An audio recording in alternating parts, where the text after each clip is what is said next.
Hi, this is Cheryl St.Pierre. In this video, I'm going to show you how to make this stacking finger swirl bangle.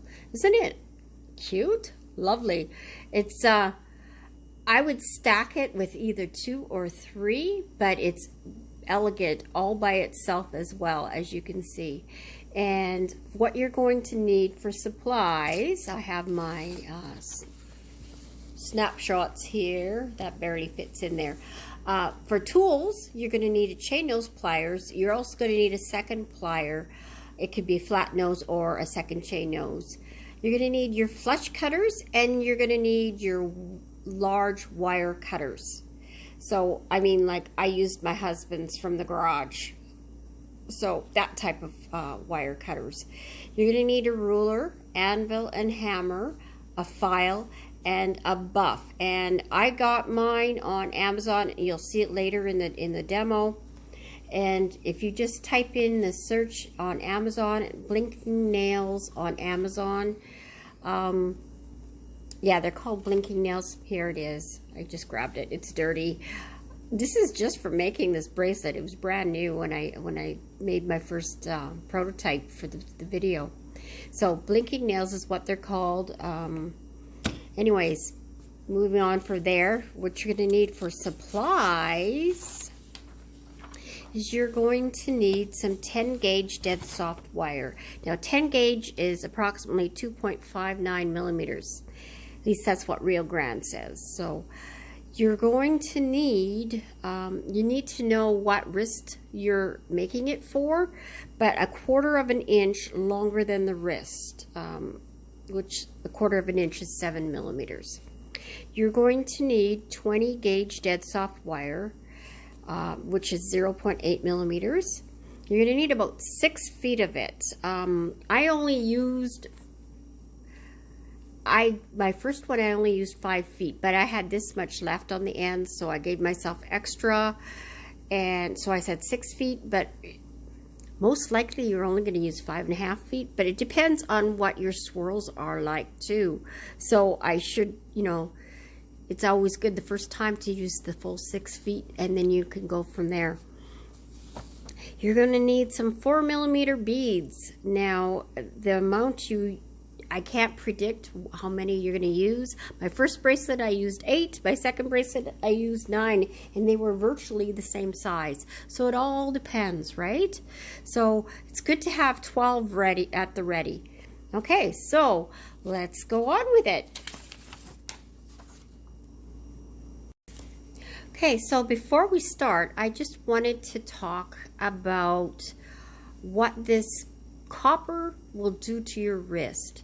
Now, because we have the wrapping here, that's going to cause airspace, and because we have the ability to open and close and make it looser or tighter, it is adjustable to some degree, right? We are having more airspace. You will tell or suggest not to have it so it's hugging the skin. You don't want it hugging. You want movement. Okay, so I mean, it doesn't have to be too much movement, but you do want movement. And if you do that, this bracelet will not, I can almost guarantee it, not leave any marks on your wrists like these ones do. Because these ones are wider, and then they always slide to where they're tight. You're not supposed to wear them tight. They say that on the instructions, but it ends up getting tight. And then and if your body is absorbing the copper, it will leave green marks. I'm lucky I don't have any right now, but a while back I was constantly having green marks again. So now my copper absorption is probably good, so I'm not getting the green marks. But I just wanted to let you know that even though your body's going to absorb the copper from it, which is healthy, these will not leave marks because it's got too much airspace. So that's a good thing to know, right? Also, another thing is I've used black onyx here in this video, but I just don't happen to have any metallic hematite. but I have some on order. I plan to make a bunch of these with metallic hematite, because usually that's because the copper and the magnets together are good for killing pain. And with my wrists, I really, really need things like that.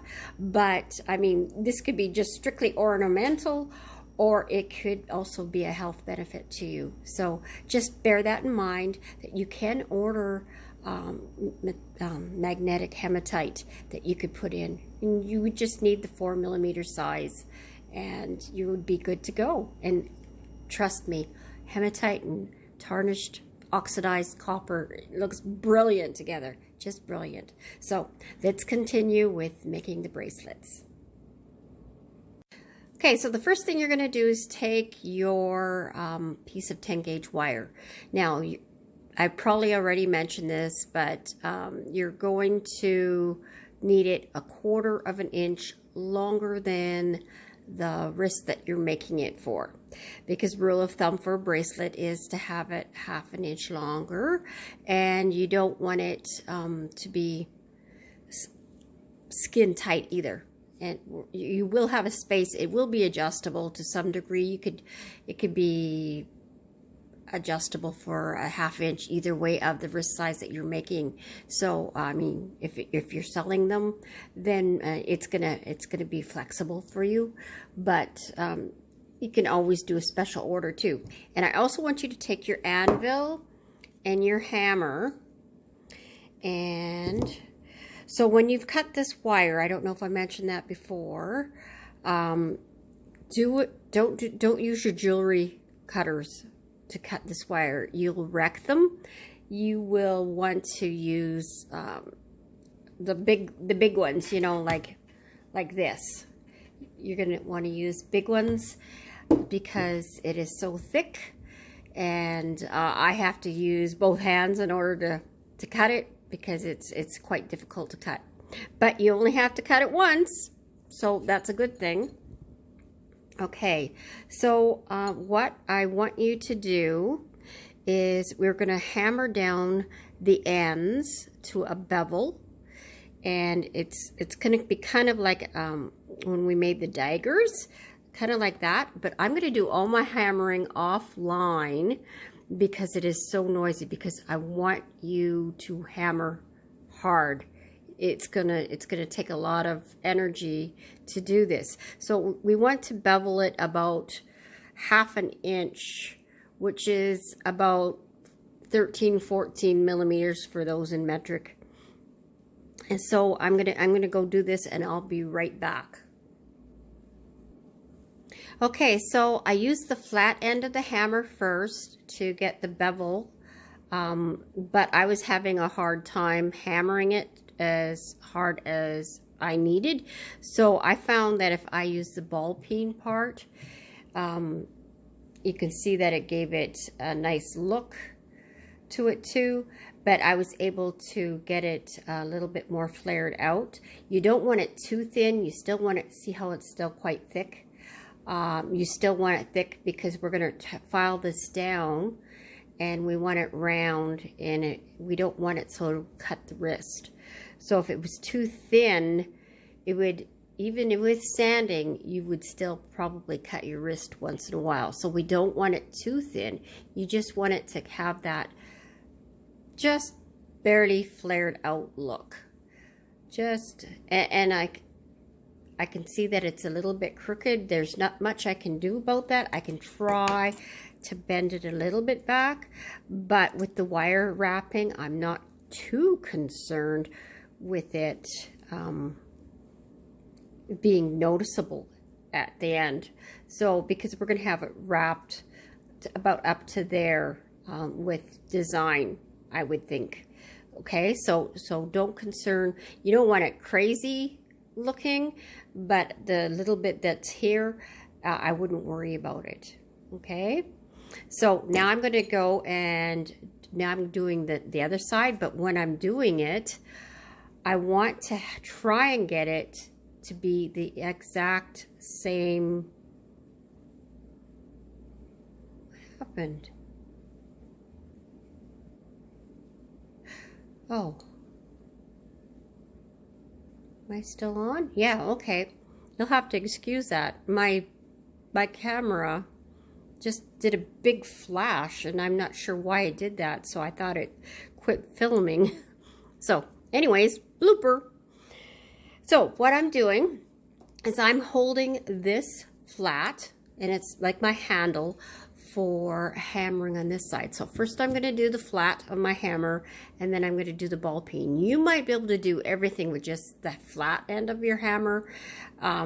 It might take you a while if you're not as strong, like I'm not very strong. So you do whatever works for you and whatever you're happy with. You might really like the hammered look, and even though you have the strength to do it, that's what it looks like flat. And it's picked up metal from off of my anvil. We'll sand that off later. But the hammered look is quite nice. And you might want to do no, you don't need to do the hammered look on both sides. Just one side's good. And that will be the outer part of the bracelet. We'll do that. Okay, so now I'm going to, reminder, hold it like this.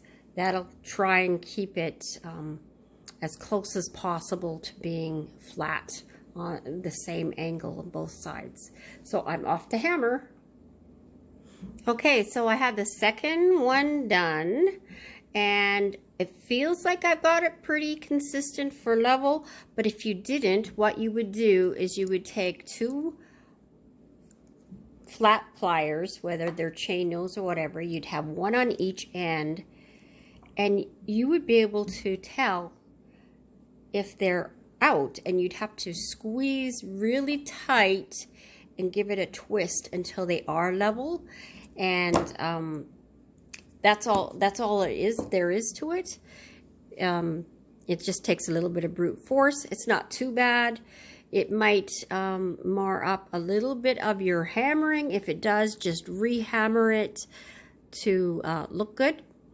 Okay, and the next thing I want you to do is grab your metal file.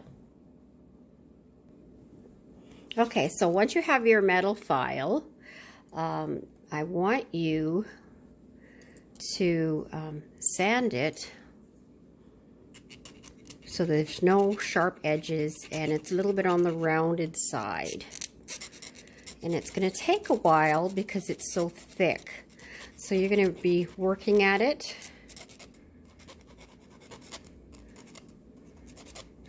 Until you're happy with it. And I'm just going to pause while I do mine.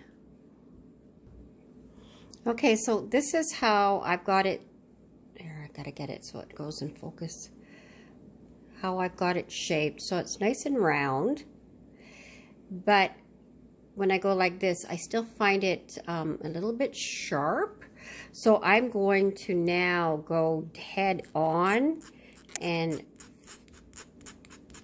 file around that,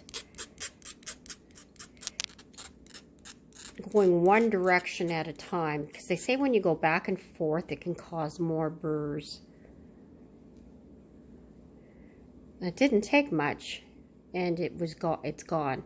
So now I'm off to go and do the other end.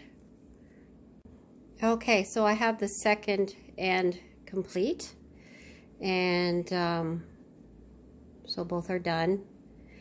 Now, I'm not sure if you have your wire fairly straight. If it's just has a slight curve, like here's a slight curve, it's not going to matter. But if you have like a big wonky bend in it, you might want to take the time to hammer it, you know, just barely hammer it so that it's fairly level, because we don't really want to work hard in it, because that's I mean, you could hammer it a little bit but not a lot, because it's going to make it difficult to shape the bracelet in the end. So yeah, so mine's good to go. Now I'm ready to take my 20 gauge wire and end my beads and start decorating. Oh no, one more step. I want you to take a buff. Now this is the buff I had a favorite buff, but they discontinued making it. I got this one off of Amazon. If you just type in blinking nails and look down, you get a package of 12 in a bag. So they're really good. In Canada, it costs $15 for 12 of them. So that's a pretty good deal. And so this one, I used to use the Revlon, they were teardrop shaped. What were they called? Something shiny nails maybe. Anyways, it was almost exactly the same. But this one is a little bit coarser, so it's going to work a little faster. And I want you to buff and shine your whole wire and make it all nice and new looking, because it's going to, from hammering it, it's going to end up getting steel on it, which, and of course, just sitting, because we don't use this wire very much. I actually purchased this by accident. I didn't mean to when I was ordering my wire from RioGrande.com. I thought I was on the gauge I wanted, and I wasn't, and I didn't double check, and when my package came, I had the wrong wire. So this has been sitting around for quite a while for me, so it hasn't oxidized that much, but it's still there, and I just want it nice and new looking. And there. Now it's got a brushed metal look. You can leave it at that, or you can polish it. The other side will polish it, and it gives a bit of a squeak, but it will make it shinier. I don't know if you can see the difference between here and there. There is a difference. If the camera caught it or not, I'm not sure. Anyways, it's not crucial to me to have it, but it might be to you.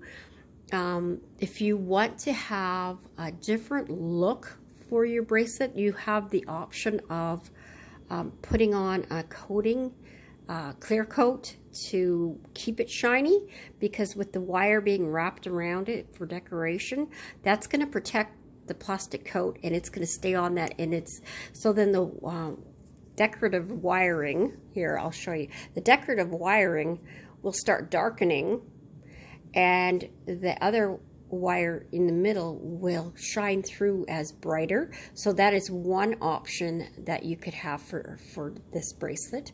Now I just wanted to talk about this other bracelet here. I made this a while back. It's a different design, and it has oxidized all by itself. It took a while to get there. Probably, I thought it would be faster. It took about a month to get like this, but see how it has the highlights? It gets darker in the crevices, and then it's lighter wherever it's touched and rubbed. This bracelet will do the exact same thing, but if we put a coating of lacquer on the big wire underneath, it's going to pop up, or if you leave it alone, it's going to go really dark. So that is, you know, one design choice that you can have for your bracelet. So moving on, we are now ready to get our 20 gauge wire and our beads. Now I have used, and I'll show it on this one. This is actually my prototype. It is not perfect. I was experimenting with different wraps. So I'll be looking at this while I'm making the one that I'm showing you today.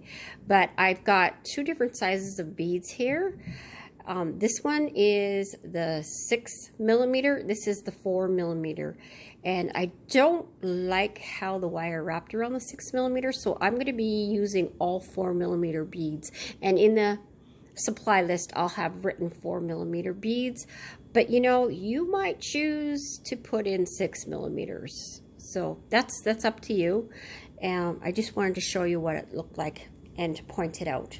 So anyways, moving on. Now I want you to take your 6 feet of 20 gauge wire and fold it in half like this. It doesn't have to be tight. We're going to be snipping that off later. It's just going to make it easier to work with. And so I'm just going to move this out of the way for demonstration purposes. And my fingers turn black from buffing the wire, but that's, your fingers will too, just so you know. Either wear a pair of gloves or this is going to happen to you. Okay, so you're going to take the end and you're going to take the underside. So you'll want to know which is the underside and which is not. And I didn't buff that enough, I don't think, because I can see on camera it's dark. And yet I thought I had. But we want the underside to start. And we're going to put that loop. There we go. Put that loop like that. And we want to leave a tail because we want to do something with it later. And so give yourself about 1 inch, which is 2.5 centimeters of a tail. And I want you to wrap around your bracelet twice. Okay, so it looks like this anyways, okay? And then I want you to do a swirl, counterclockwise swirl over top of the wire. Not too big of a swirl, it's just a little one. And then we're going to have it come back like this. So it's like this. Okay? And next, I want you to put a bead on the inside wire. So that's this wire. And I'm going to pause while I do it because my wire is so long it's going to take me a while to get it there. Okay, so I have the bead in place there. And now I'm going to take the bead wire and pull it down like this. So it's the same side that it came from, believe it or not. And then the other wire, I want it to kind of give it a hugging look. And it's coming up too.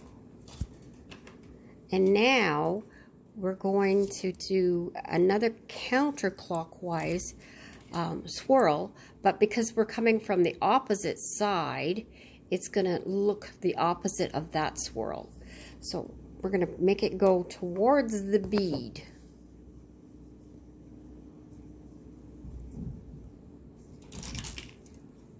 Now I'm fighting with the wire here with the camera, so you know that I'm just being a little bit awkward. Okay, so now we're going to go underneath the wire and back up. And now we're going to do a clockwise swirl. So we're going to, with each bead, it will flip-flop and it will reverse the way the swirls look. So we did counterclock, counterclock, and now we're doing clockwise, clockwise, counterclockwise, counterclockwise. Okay, and we want to keep the swirls about the same size so that it has a consistent look like that. And remember, we don't want them big. So now it's time for me to put a bead on again, and I want the inside wire again. So put your bead on the inside wire. Okay, so I have my bead there, and now I'm going to wrap the wire like that and have that hug of the bead and follow along and hold it like that, support it like that, and wrap it. And now we want to do a clockwise swirl towards the bead. Keep going out of focus. There we go. Okay, so now you're going to go underneath again.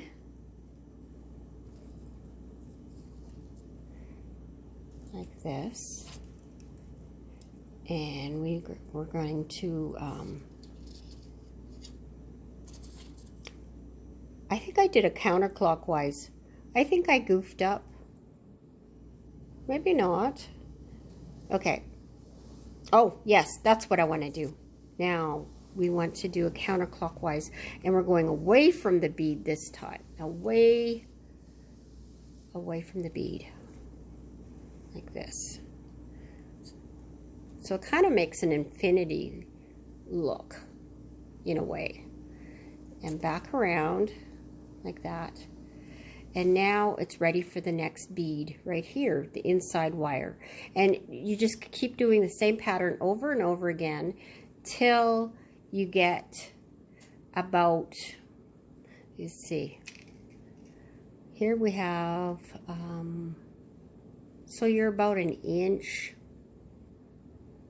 a little bit less than an inch from the end. Okay, so I'm going to do the rest offline, and there we go, offline, and continue till the end. Okay, so you're just repeating the pattern of counterclockwise, counterclockwise. And if you have to back up while you're doing it, I'm hoping that doesn't happen. But you can look at what you did too as a reference, is doing this one, then this one, and this, yeah, counterclockwise, counterclockwise, clockwise, clockwise. Okay? Okay, so I've done 9 beads so far, and I have this big space here, and I started on to the next one, but I don't think I'm going to have enough for another bead. Let's see. I'm going to do that last bead. I will. It has slid close to the end here, closer than it was before, but I'm going to finish that last bead. So I was going counterclockwise with that one, so the next swirl will be counterclockwise, and I just need to remember to just do one swirl after the bead. We could have easily quit at that point, but because we didn't, we'll make it work. Okay, so I've got the bead on, wrap it around, swirl this out. Whoops, sorry. Swirl this out, and I'm wrapping around. So I wrapped counterclockwise, and now this last loop has to be counterclockwise as well. And then I'm going to take this and go up the opposite direction that I started that swirl, and I'm going to wrap around 1.5 times. So, well, it's going to look like this. Okay, and I'm going to end it like this. And I have lots of length, so if you're making a bigger bracelet, you're going to have lots of length for it. So 5.5 feet probably would definitely have been enough of this for like a 7-inch. This is 7.25 inches, this wire here. So it all, it depends how big your swirls are, I guess. But I'm going to snip this off. I'm going to give it about an inch. I will adjust it later. It's just to get rid of the wires. Okay, so now this part has twisted on me. I'm going to turn that the way I want it to be with the hammered going up. And now we're doing checks. So we want, it's not too bad, but it's off a little bit. We want to push, and you don't want to damage the swirls while you're doing it, but you want to just make them so that they're all facing on top of the wire. Mine was actually pretty good. I probably didn't need to adjust it at all. Okay, the next thing we're going to do is center the wire. See, this wire slides back and forth really easy. So you're going to center it, and so actually, no, that extra bead that I put in there made it perfect. So I thought you know, if you would have ended it sooner, you would just have a longer length here, and it really wouldn't matter. But this actually is perfect, I think. Okay, so the next thing we're going to do is flip it around, and we're going to finish off the ends. So I've got the 2 wires that are about 1 inch, and I'm going to snip off one to be about 1 centimeter, which is a little bit less than 1/2 inch.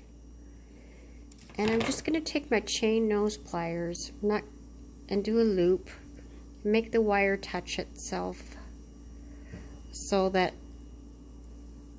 and make sure that it's level so it doesn't have any pokies or sharp edges.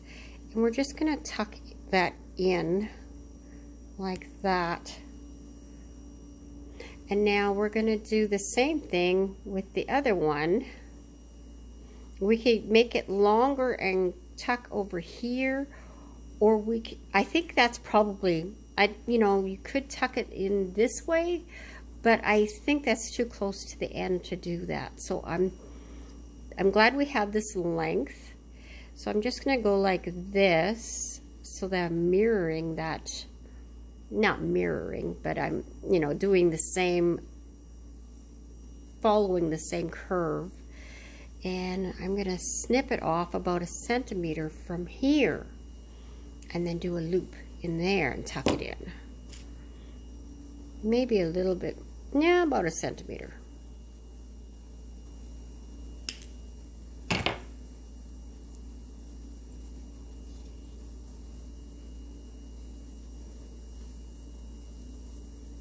Maybe make my loop a little tinier. Just flattening it out. And crimp it down a little bit. Okay, and I do feel a little bit of a burr. So I'm going to take, you could either take this, maybe the metal file would be better, and just make it smooth. We want it to be smooth.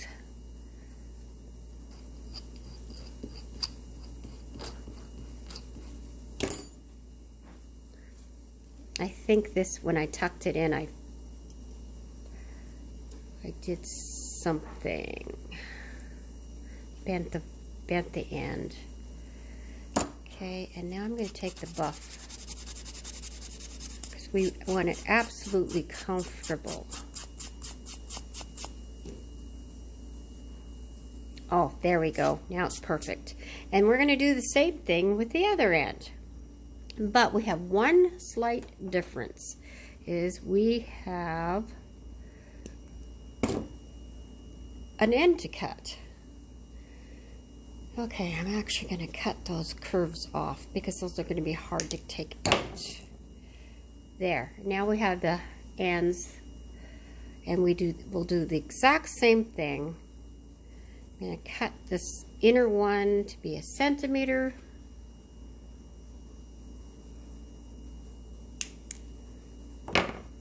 Loop it in.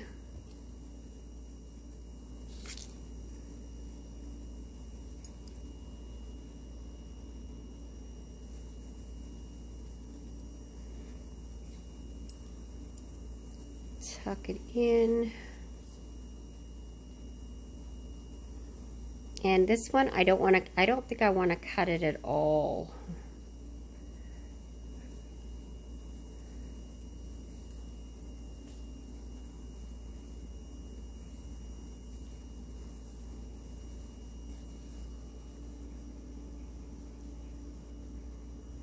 Well, maybe I should have. I'm getting out of frame. I'm sorry. I actually am going to snip it off still. I'm going to snip it off in the middle of that curve.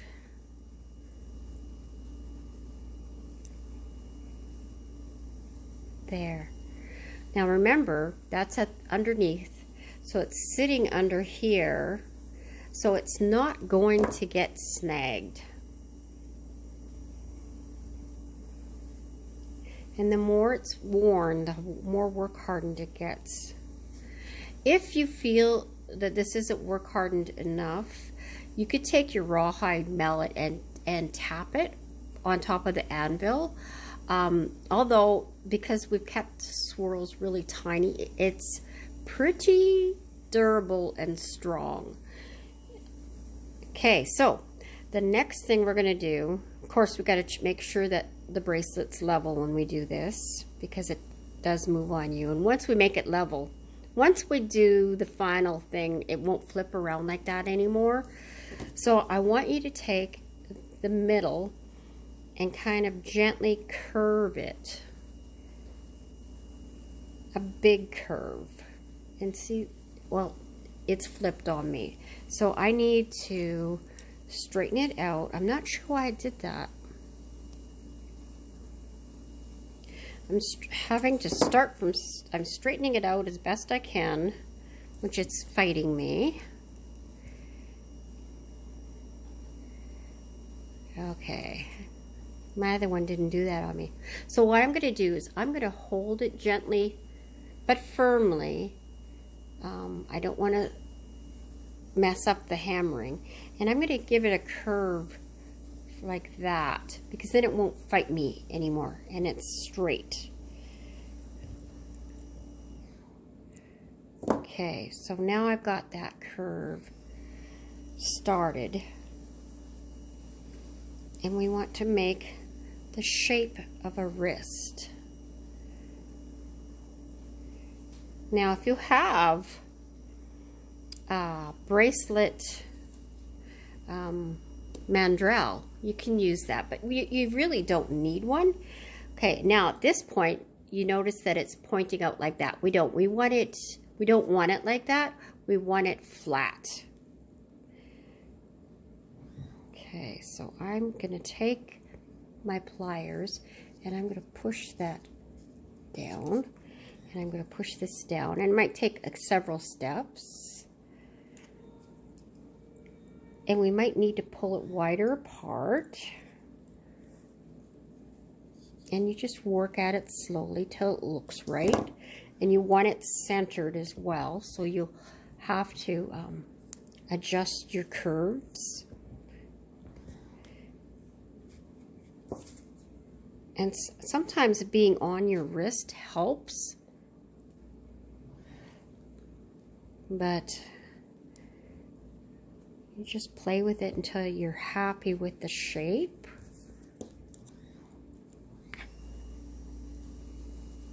Not sure if you can hear my husband working. He's got the pressure washer going outside. I know I can sure hear it, but I'm hoping it doesn't show up on your end. Okay.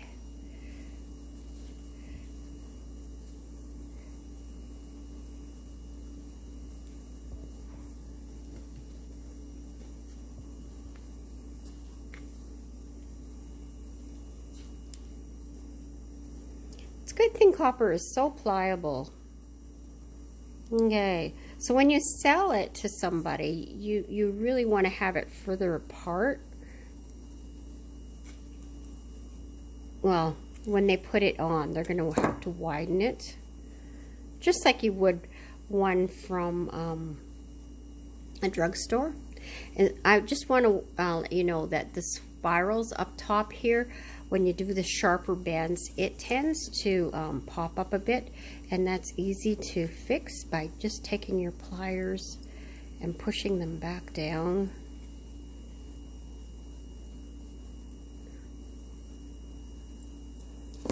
Okay, so once it's like that, then you know you've got it right. And I'm going to put it on my wrist to show you how. See, I spread it open like that so I can get my wrist in there, and then I just close it up like that. I think this one's a little bit bigger than the other one. I must have had it a little bit smaller. It's a little bit big on me. Now, so these are great for stacking. I think 3 would look really sweet side by side. But again, a standalone would be lovely too. But there, there you go. It's done. It's beautiful. And you can make that too. It seems a little bit hard watching it, at least it does to me, but I don't think it's as hard as it looks.